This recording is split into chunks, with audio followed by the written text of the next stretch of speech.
What's up, everybody? Welcome to the BudHole Podcast, episode number 137. This is your fantasy week 2 wrap up and week 3 look ahead for the 2020-21 NFL season. This podcast is brought to you by Shock Fantasy.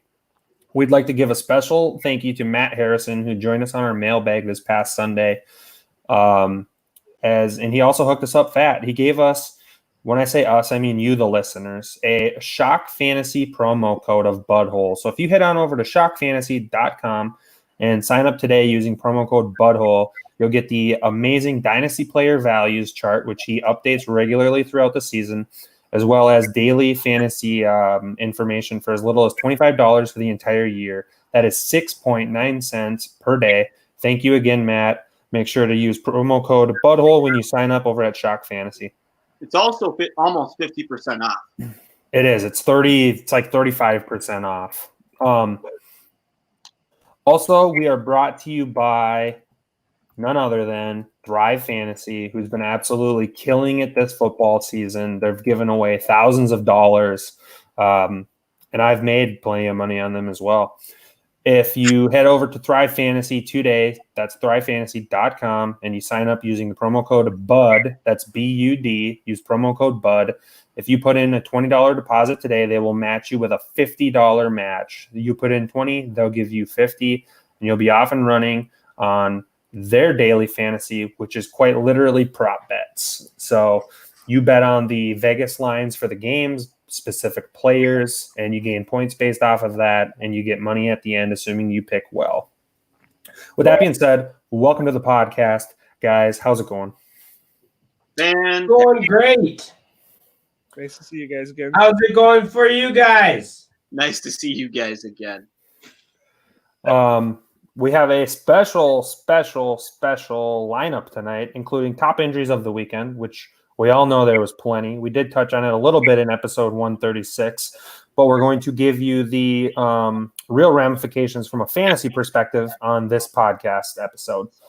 We'll also be doing a mailbag review, which we did the mailbag on Sunday. It was pushed across to all of our social media platforms, so you can go check it out on YouTube, Facebook, Twitter. It was a mailbag segment where we hop on every morning, give you some studs and duds for the week, answer some listener questions. It's been fun to do for the first 2 weeks, and we will continue doing it throughout the season. Yeah, you guys. I mean, stats are kind of like fool's gold. It doesn't really tell the whole story. No, there's way more to it than that. There's way more to it. Also, we're going to be doing reviews and previews, so reviews of the past week. Gage has his own shoulders to pat a little bit, tout himself a little bit. We'll get into that. And then Gage will also hold his segment of the fantasy podcast weekly, buyers buy, sellers sell. Make sure to check that out later on in the podcast. And then we'll get into our Bud Plugs of the week, brought to you by Thrive Fantasy. And we will round it out with Brandon's BudHole 5, of which I will stake a claim on. I am the only BudHole member here that has won the live version of the BudHole 5. So, booyah. I do to make last place feel better. Hey, man, you got to take what you can get. It's kind of like, Philip Rivers dancing up the sideline and Holton Hill laying him out. You got to do what you got to do. Fair enough. Oh, wait, What Holton Hill didn't do that. Yeah, you gotta do what you What want. if you didn't, though? Imagine you're Holton Hill and you're running up to lay him out, and Rivers just drops a shoulder and fucks him up. You saw Josh Allen's run, didn't you? God, he's a monster. That was embarrassing. That was Kyle Van Noy, too. That was a top-tier linebacker. And Van Noy was hurt. He was concussed before he hit the ground, man. Did you see his arms go limp and fall? No, I know Vanoy got fucked up. I just don't think Vanoy is a top-tier linebacker. I think he's really good. Whatever. Not worth arguing Signed a over. big deal in the offseason. Yeah, I know, but the Dolphins had a lot of money to spend. Herbert had a big hit on Damian Wilson, too. That is true. That hit was money. We'll hear about it later. How about you guys ready to jump into some injuries for the week? Not ready. I mean, should we have an hour? No shit. We'll try and blaze through it as fast as possible, but there's a lot of big deals. We'll start it out by saying arguably the top 3 fantasy picks in any league that you did all got injured this weekend, and for sure the top 2. The number 1 consensus pick in fantasy football, Christian McCaffrey, goes down with a high ankle sprain. the dreaded high ankle sprain. He's going to be out 4 to 6 weeks. And if it's anything like Saquon Barkley's high ankle sprain last year, he's not going to be right the rest of the year. So he's definitely a guy to monitor. Mike Davis, I am mashing the Mike Davis button. Go pick that guy up. He's the only substitute for McCaffrey, and he is the clear-cut starter while McCaffrey's out. Injury number 2, Saquon Barkley, done for the year, ACL. That's a tough blow for fantasy owners. What do you guys have to say about those two specifically? Yeah, I mean, McCaffrey out, what was it, 4 to 6 weeks is what the determination is. I could see it being longer than that. Just kind of depends on how their season goes. I mean, if they're not in it, there's no sense in rushing them back. So you could see this lingering a little bit farther. I don't know what their bye week is off the top of my head. So I don't know if that kind of plays into things a little bit. It might be week 10. Otherwise, he seems optimistic about it. I heard an interview today. He said it's a goal. That's a timeline, and he wants to beat that. So that's good news. At least he's optimistic. But, yeah, like Barkley last year, he wasn't the same running back. They do have a week 13 bye. Week 13, so, yeah, maybe he comes back sooner. I don't know. It just depends. Again, if they're not in contention, no sense in rushing your star player back and having issues. Oh, look at this. We have a listener question here right off the bat. This is crazy. Brandon wants to know, Scott, who did you take at pick 2? Well, this is a little bit of a catch-22. And thank you, Brandon, for asking, because it does lead into our third big injury of the week. Davante Adams goes down with a hamstring injury. I have not heard how severe it is, but hamstrings and wide receivers are a little bit sketchy. But, yeah, I drafted Davante Adams with pick 2, but I kind of had to. No, you didn't. Oh, you didn't. No, you didn't. Who did I draft? You took Michael Thomas with pick 2. Oh, fuck. I forgot about that. Yeah, fuck. I thought I drank that away this weekend. And here it is back. Yeah. You win some, you lose some, boys. That's a brutal, brutal beat. Nonetheless, Davante Adams also got hurt. Hamstring injury. I haven't heard how big of a deal it is. It sounds like he could have came back, but they were winning by so much that they didn't need him to. Less serious. Yeah. Injury number 4 on the board as far as injuries go. Cortland Sutton tore his ACL, and Drew Lock also has an AC joint shoulder injury, both Denver Broncos. The Denver Broncos are just getting nailed. Fuck you, Brandon. What? Yeah, the Broncos are getting nailed this year with injuries. The injury bug has bitten the Broncos. Yeah, Von Miller obviously going down before the season started. That's rough. Lindsey out. Sutton done for the year. Lock a minimum of 2 weeks is what I heard. Bad pick in the pick'em draft, tell you that much. True. But I do think, depending on Lock, when he comes back, obviously Sutton going down, that means no Fant. I think his targets are going to increase. Who's their back right now? Is it Drake? Jerry Judy's their number 2. Quarterback. Then Driscoll. It's Driscoll, Jeff Driscoll. Yep. So I think Judy, KJ Hamler, and Noah Fant stock should all rise with that injury. And we just got news. It's confirmed Solomon Thomas tore his ACL too, but we'll get into that later.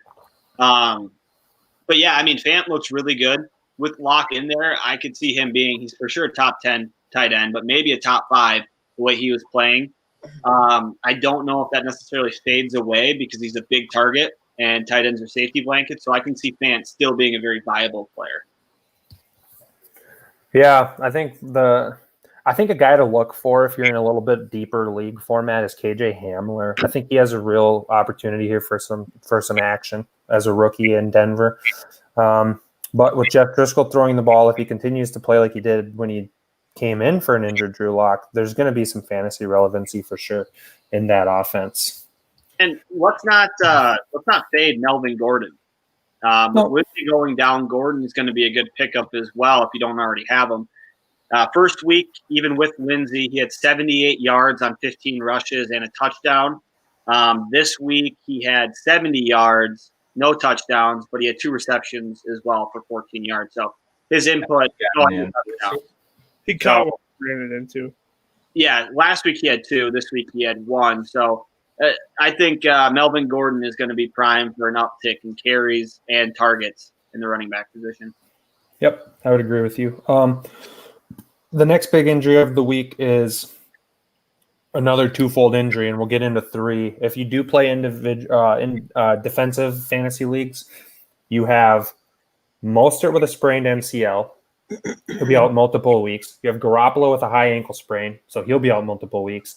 And you have 2 defensive linemen for the 49ers go down for the rest of the year with Bosa and Thomas. The 49ers are getting ravaged with injuries. Bad. But, I mean, I didn't think that they were necessarily going to repeat what they did last year. So it's a little bit of an excuse for them with all the injuries, even though I think they were going to take a step back. I don't know what you guys think, but there's not a lot of players on that team that I'm really digging. Maybe McKinnon, with Mostert being banged up. McKinnon looked good. I think he had a 55-yard run on a 3rd and 31 for a first down. So that was impressive. Maybe less impressive on the Jets. But another thing to look at is they are playing at MetLife Stadium again this week. And the field was terrible last week. They're going there again. I think they're going to play a little bit more cautiously, especially after losing 4 players last week. 2, I want to piggyback off that regarding McKinnon. Tevin Coleman also got hurt in that game. It's not going to be a multiple week thing, I don't think, but it could be 1 or 2. So Jerick McKinnon could definitely be somebody you look at to get by for the next couple of weeks. If I was going to circle one player in that offense, I'd probably circle Jerick McKinnon. Circle Jerick McKinnon. Yeah. To other injuries, Tyrod Taylor with a chest injury was a late scratch for the game against the Chiefs. Justin Herbert came in, relieved him nicely. Gage, we will succeed. We'll give the floor to you to talk up Herbert. Yeah, Herbert came in. He didn't know he was going to be the starter prepping for the Super Bowl champs. Got the start late, and the first drive looked pretty electric. They were using him in both assets of the game. He was running, he was passing. Scored his first touchdown on the ground. Very nice play action draw. If they started, planning for Herbert and using that option to the best of its ability with him, I think this team could be very, very good. So his 311 yards was the 4th highest ever for a rookie debut, not just in their first season, ever for a debut game. 311 yards, 4th highest. Wow. Yeah, he got the rushing touchdown. He got the passing touchdown. He threw his first interception. I think Got that out of the way. He learned a lot of stuff. He did some rookie moves, running across the field and throwing across your body. That one was his pick. I think he also missed a pretty wide open target later in the game. But what it takes to be an NFL quarterback. I think there's 4. Sorry, Brandon, you go. Oh, I was just going to say that when Tyrod started, they played a bad Bengals team, and they barely won, and it's a game that they probably should have lost. I mean, that push-off call was a little iffy, but nonetheless, it was a close game against a bad team. This was a close game with a high chance of winning it. That was, a Harrison Butker amazing 3 50-plus yard field goals in a row to win that game, essentially, away from beating arguably the best team in the NFL. In your debut, taking that team out there, and then also, again, 311 yards. I think, don't fact-check this, but he might have been the only rookie to score a passing and rushing touchdown in the first half of his debut. Also, I will say in overtime, I was watching the game, and they did get the ball first.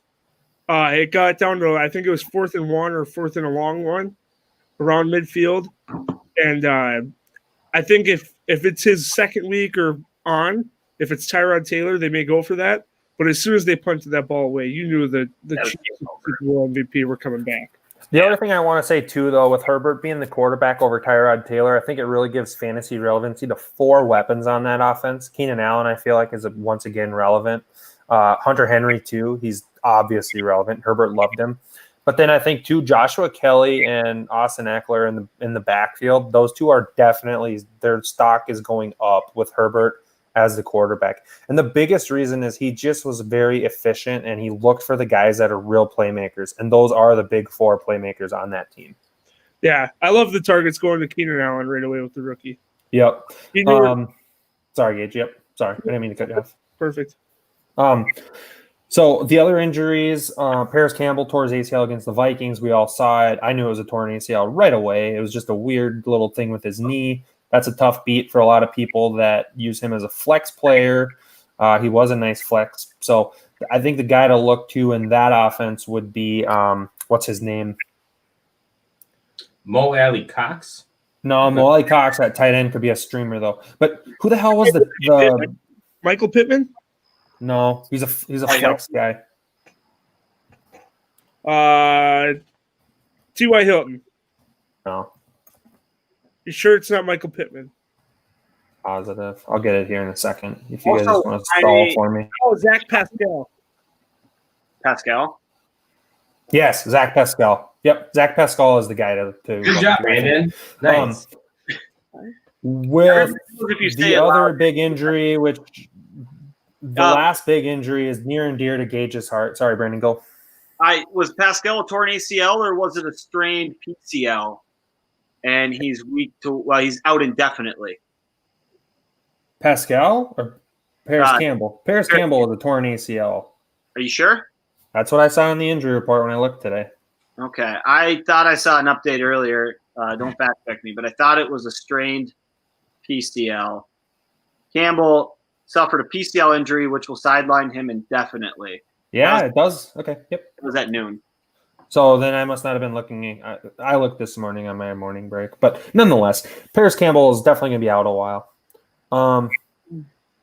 Where is the next injury? The last one is Will Fuller, hamstring injury. That's a bad beat for Gage.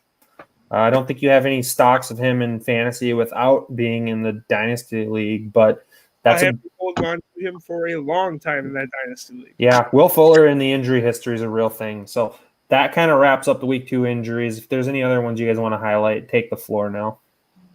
Did we talk about the defensive injuries on the Niners? You mentioned Solomon Thomas and Bosa. I think you missed Garoppolo in that injury. No, he was there. Okay. The other thing, I guess not huge, but Bruce Irvin also tore his ACL this week as well. So he's out. Malik Hooker for the Colts, I think, is out for the year with the Achilles injury. Anthony Barr. Barr is out with torn pec. I mean, it's So one. if you're thinking about starting the Vikings on defense for fantasy football, put down the weed. All right. Thank you. I don't think there could be a better lead into Gage's rage is buyers buy, sellers sell than that. Gage's rage, take the floor. All right. So real quick, I just want to pat myself on the back. Last week, I told you to buy Calvin Ridley, buy Kyler Murray, buy Josh Jacobs. We don't know about Jacobs yet, but the other two were solid. I also told you to sell Devontae Adams. Hurt, get 6 points. I told you to sell Raheem Mostert. If you could have sold him before he got hurt, that would have paid off. And I also told you to sell Deshaun Watson, who just lost his number 1 target. Looked like crap. I'm on fire right now, boys, for buyers, buy, and sellers sell. Rolling into week 2. I like the rookies. I like the rookie Justin Herbert a lot. I wish you could go in there and buy him up, but hopefully someone was smart and picked him up before you. If you could, invest in Joe Burrow. He was 20th overall quarterback in week 1, jumped all the way up to number 9 in week 2. I see good things coming for the Cincinnati rookie. He's figuring it out week by week. Look out for him in the passing game. For my buyers in the running game, obviously we have a lot of options with McCaffrey and Saquon going down with some pretty major injuries. The guy I like the most is Deion Lewis, though. In Chicago versus the G-Men, it was a pretty good matchup, and he was used a ton in the passing game. He was the number 1 option after Saquon went out. I liked him a lot. Another guy I really think you should invest in is Melvin Gordon. Obviously, with Sutton going down, Brandon had mentioned that. Look for the young quarterback to lean on his running back game a lot. Also, Locke is out, so you have a backup quarterback, and Lindsey was out this week. I don't know his status, but it's murky at best. Mm-hmm.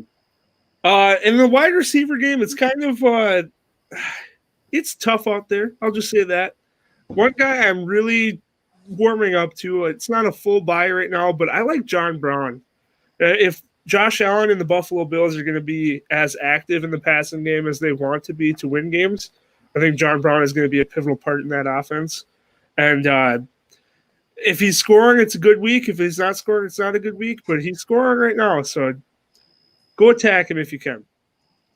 Now my sellers list. I'm going to sell Fournette. He had a pop-out week with the Tampa Bay Buccaneers. He had 2 touchdowns, over 100 yards. You haven't convinced me, though. If you can convince someone else in your league, go ahead and try and sell him. Not for me. My next sell at wide receiver, this one I'm not fully convincing myself just yet, but Julian Edelman with the Patriots. He's got Cam Newton throwing in the ball, and I don't know. I just not completely sold on Cam being a pocket passer, hitting Edelman for over 10 targets a week and getting him over 100 yards every week. He's definitely going to have some down weeks. If you could sell someone that he's a top 10 wide receiver and get something for him, I'd be all in for that. And my QB sell of the week, kind of had the boys rolling on this one, but Lamar Jackson. If you drafted him at your quarterback 2 position in the 3rd round, like a lot of people did, you're disappointed right now. And I don't know if maybe the NFL figured him out, if defenses are getting faster and it covers the running quarterback a little bit better. But he went up against the Houston Texans team that he should have wiped the floor with. And he didn't look like it. He didn't look like the MVP of the league last year. So he had the 4 passing touchdowns in week 1. He backed it up with a pretty piss-poor performance. The running game kind of saved him with Dobbins and Ingram going off. Yeah. What do you guys got to say? You think those are... The thing about Lamar Jackson is he hasn't had to do anything yet. He hasn't been put in a situation where he has to do anything. And it was similar to Kyler in the second half of his game. He went off in the first half. He did very little the second half of that game because they had such a big lead. Baltimore's been playing with the lead since last year. When he needs to come out, I think we'll see the old Lamar. I would not. You drafted him probably first or second quarterback. 2 weeks is too early to give up on a person like Lamar Jackson. I would agree. Edelman, to wrap up what you said, he had 8 grabs for 179 yards this week. That's not going to happen every week. He might have 8 grabs for like 100 and a score, which will probably average out to be about the fantasy aspect of that. You know, and the score might come every other week or something like that too, because N'Keal Harry was getting targets as well.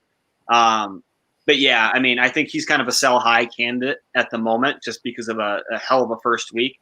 Cam Newton, obviously, I think is a buy. In our 3 words or less last segment, Star called him comeback player of the year. And I think that's going to be true. He threw for almost 400 yards this past week. They're putting up points when they need to against good teams. And I see that continuing. For wide receiver, I think one guy to buy on, and it might be a little tough now, but kind of a poor week 1 or a down week 1, but a nice week 2, DJ Moore. I think he had 8 grabs for 120 yards. With Mac going down, he's going to see more targets and more potential to have another week like that. If he gets a score, that's almost a 30-point game. It's a hell of a week. So I like him. Robbie Anderson, I think, is another flyer to take on that offense. He's got big play potential. What did he do this week, Robbie Anderson? What was that? I think he's going to do great. If I had Michael Thomas, I would trade Michael Thomas for Robbie Anderson if that was offered to me. Right now? With the injury. Right, Scott? You can go fuck yourself. He said no. Can you believe he said no? I can't believe it. Anderson 9 grabs, 9 yards. 70 yards. See, I was almost on the verge of selling Anderson. I don't think this is a consistent thing he's going to do. He's averaged about 19 points a week right now. he's a flyer on your flex. In a If full you're a guy on a bye week, you're for sure starting him. If he puts it up this third week in a row, another 8-9 grabs for 100 yards, he's definitely a flex starter every week. He's already a borderline flex starter. He really is. I mean, you're talking about the flex. If you're looking at the possibility of 16, 17 points out of your flex, that's a no-brainer.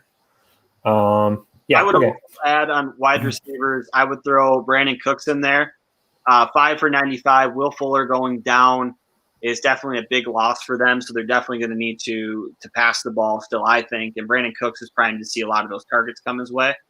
And then for quarterback, if you didn't already pick him up after a dominating week 1, and he put up another good week 2, I think top 5 quarterback, Gardner Minshew is a hell of a pickup at quarterback if you can get him. I snagged him last week on the waiver wires. I was pretty excited about it. He might be my starter going forward with Matt Stafford as my current starter. Did you double down and start Minshew, or did you start Stafford? I started Stafford. I wanted to see what he would do, but he's got a very favorable next 6 weeks coming up. He plays the Dolphins. I think it's the Jets maybe. He plays the Texans twice. The Chargers. I mean, he's got a pretty favorable matchup at least 4 of the next 6 weeks. So I think he's a starter in most leagues. I like it. Yeah, okay. So that's the Buyers Buy, Sellers Sell, hosted by none other than the aforementioned Gage's Rage. That leads us into the Bud Plug of the Week, brought to you by Thrive Fantasy. As I mentioned off the top of the cast, head over to thrivefantasy.com, deposit $20 with promo code BUD, and they will give you $50 to play with this weekend for NFL Week 3. They've already given away thousands of dollars. Get in, get your money. For the Bud Plug of the Week, Scott is touting, if you could pull it up here quick, 2 names, and actually 3 because I thought of a third as we were talking. Mike Davis. Go pick up Mike Davis. If you're a Christian McCaffrey owner, he's a guy that you should be spending whatever you need to spend to get. He's worth having. He's a good player. Number 2, Ryan Tannehill. Ryan Tannehill is balling out of his effing mind right now, and he's making me lose money to Gage because Ryan Tannehill, no way he loses in the QBR battle over Phillip Old Man Rivers. And the third one, based on Sunday Night Football, a guy that was overshadowed by DK Metcalf and N'Keal Harry. Cam Newton and N'Keal Harry have a clear chemistry, and N'Keal Harry is set up for a very good year moving forward. Those are my 3 Bud Plugs of the week. I'd like to add mine. If my stats load here, here we go. I'm going to go ahead and give you Anthony Miller. Miller, was it week 2? Never mind. I'm going to go ahead and retract that. Hey, I'm not gonna lie. If you want to go on Anthony Miller rant, that's a good one. He dropped a pretty sweet pass from Minshew. Week 2 was not good. Week 1, he put up, I think, 76 yards and a score. I think they're going to be playing from behind quite a bit, or at least in games where they're going to have to be consistently passing. And I think he's a solid number 2 target. Maybe not this week. So he's not a Bud Plug of the week. As Bud Plugs, deep dives? Yeah, Bud Plugs are guys that you're going to plug into your lineup and they're going to just fucking fuck that other team right over. That's a Bud Plug of the week. That's the short and skinny on it. I don't know. We're just kind of rolling with it, Star. Don't bring it up. You're like the thick and fat. I don't know. Whatever. Yeah, I mean, fuck, man. What the fuck, man? It doesn't have to be so, in between the lines, Star. Come on. I just didn't know if we're talking about deep dives right now or not. No, in general, I like to do the Bud Plugs as either deep dives or guys that you haven't known about that are going to become relevant because of injury, fumbling issues for the guy ahead of them, quarterback changes, whatever it might be. All right, well, I got a deep dive who has had a pretty decent first 2 weeks, but he is third string on his team. But number 1 and number 2 are eventually going to be all that defense is cared about. That is Russell Gage out of Atlanta. He put up 12 targets for 9 catches and 9 catches, 114 yards in week 1. 9 targets, 6 receptions, 46 yards and a touchdown in week 2. Calvin Ridley is not going to score multiple touchdowns every week. They're going to slow him down. Julio dropped the touchdown pass. I'm not saying he's getting old, but motherfucker's getting old. Russell Gage is going to be the person that's not covered. Russell Gage is going to reap the benefits of that high-powered offense. The last one I'd like to add that I forgot to, Justin Watson for Tampa Bay. Look at Justin Watson. He's the slot receiver in Tampa. And as long as Godwin and Evans are hurting, Justin Watson's definitely a guy that you could look to plug into that flex position in deeper leagues. If you're in an 8-team league, don't pick up Justin Watson. Gage? I think it was last week, Scott, you had said that Nyheim Hines was the running back that was going to get a lot of work after Marlon Mack went down. I said, yep. I think you're dead wrong. I think Taylor is obviously the guy to own. I think going forward, he's going to be a top 10 running back. I had his name listed in the honorable mentions of my buyer's buy. If you could get him for anything, get him because he's going to be top. He's going to be top. To cover my own ass a little bit, I did say Nyheim Hines was going to be a top bot player on the waiver wire. That didn't necessarily mean that I liked him better than Jonathan Taylor. I would say in a lot of leagues, JT was probably drafted, so he's not necessarily correct. available in the waiver wire. But with Marlon Mack going down, Hines is the handcuff to have with Taylor. But Hines was very disappointing, and he's had a history of being disappointing. So there's a reason why he wasn't drafted. Yes. But he was also third string, and this last week he went against a really good defense. So that is true. Definitely not a leaky defense. Yeah. That wraps up the Bud Plug of the week. That actually brings us to the BudHole 5. Brandon, are you ready for the BudHole 5? Oh, of course I'm ready for the BudHole 5. I'm always ready. Dude, you'll play that little 30-second thing. Oh, yeah. So I mixed up my two BudHole 5s. I was going to do last episodes on this episode because it's the fantasy one. But instead, I'm going to do something a little bit different. So I know all of you listen, and you know how to play already. But I'm explaining the rules anyways. You have 30 seconds. 35. To name the top 5 in whatever category I give you. You get a point for each answer correct. Doesn't matter what order you get them in. If there is a tie, we will go into a tiebreaker round, which will be the next 5. If there's a tie after that, we will then have a back and forth until somebody gets the right answer.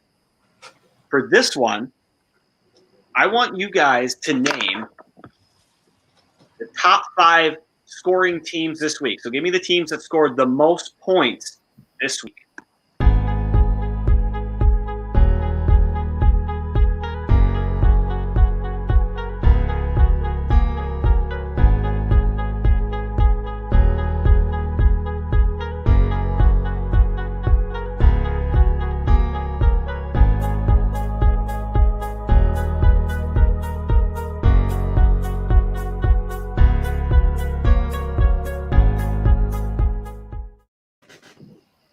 And welcome back. We are going to start out with Scott.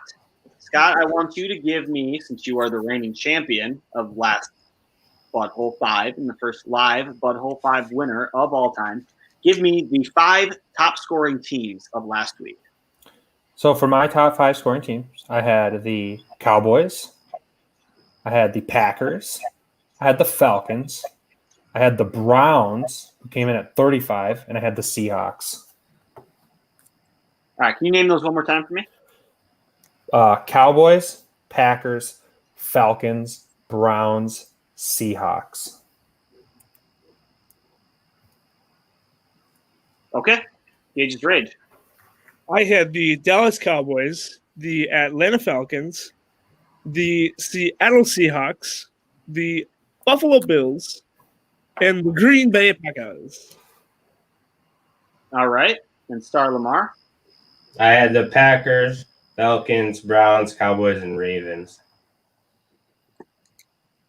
In last place, we have Star Lamar with 4 correct. We got a tie. Tied for last place, Oh. Me. Gage's Rage with 4. Scott nailed all of them. The Packers had 42. The boys had 40. The Browns in Seattle both had 35. And Atlanta had 39. Wow. What a fucking – that was by far the highest scoring one we've had so That was far. the best one we've had since starting this. That was impressive. That's good shit, boys. For reference, Buffalo came in. They tied. So let's see, 6-7. They tied for 8th with Tampa Bay and San Francisco. They had 31, and Seattle. 30. Or no, what was the Ravens? The Ravens star said. I don't have them on my list here. Let me pull it up quick. They were a flyer. I had to get a 5th one in. Ravens. Damn. Who did How they many play? points did the Browns score? The Texans. They scored 33, so I guess technically they were higher than Buffalo, but they were still not in the top 5. Brown scored 35. Gotcha. So good job, Scott. Congratulations. Back-to-back winner. The only person to win on the live BudHole 5. I will come up with one for next episode, so we'll see if this happens again. Oh, for the listener edition, which will be up next. That will be podcast number 138, which we'll be going live with, and it'll be a podcast as well. With that being said, as I said at the top of the show, thank you to Matt Harrison. Go to www.theshockfantasy.com. Get your year subscription to Shock Fantasy, which gives you dynasty player values updated weekly, as well as DFS advice for the low price of 6.9 cents per day for the entire year if you use promo code BudHole over at shockfantasy.com. Thrive Fantasy as well. Week 3, they're ramping it up to a whole nother level. If you sign up for an account at Thrive Fantasy using promo code BUD, that's BUD, you will get, if you put $20 in, they will match you with $50. You'll have 70 spending dollars for NFL Week 3 to bet on NFL props for the week. With that being said, Star Lamar and Gage's Rage wrap show. Go jerk off. Bye.